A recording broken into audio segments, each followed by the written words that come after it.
this is Olive, and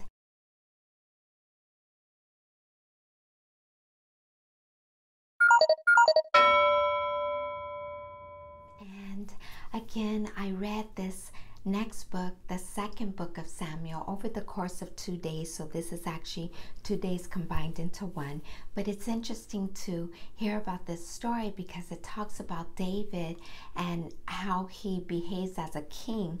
And even though, yes, he pleases God, and I think the reason why God calls him friend is because David always stayed in a spirit of repentance. When people told him he did wrong, he repented. He didn't cover it. He didn't hide it.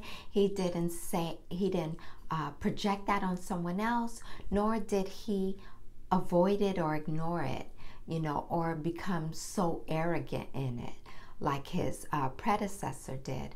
But David actually repents. So we read about this man who goes through a series of repentings and ruling the people, and unfortunately some of the things he did caused others to die. And I'm not just talking about the soldier Uriah, who was one of his best men, but I'm also talking about the children of Israel. David did something to displease the Lord, and in doing that, he actually sends a prophet, and the Lord calls him David's seer, and his name is Gad.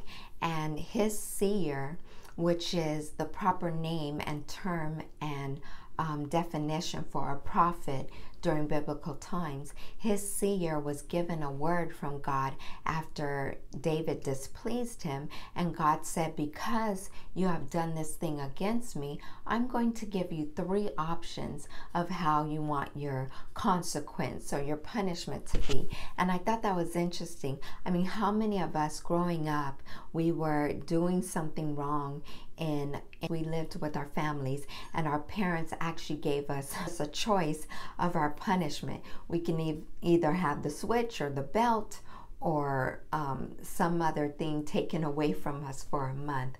I don't know about you, I didn't get that many choices. Those choices were made for me.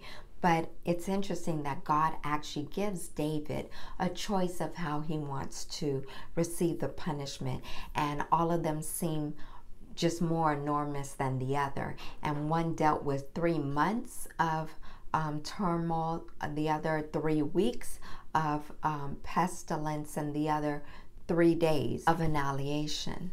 And so we see, I don't want to ruin it for you guys. I want you guys to read it for yourself. So we see what David chooses and how his choice causes God to respond in mercy as well.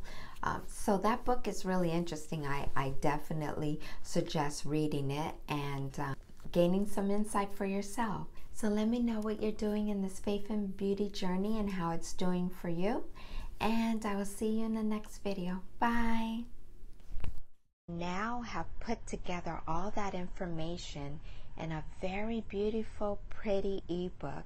And if you're interested in that, I will have a link down below to my website which offers this ebook.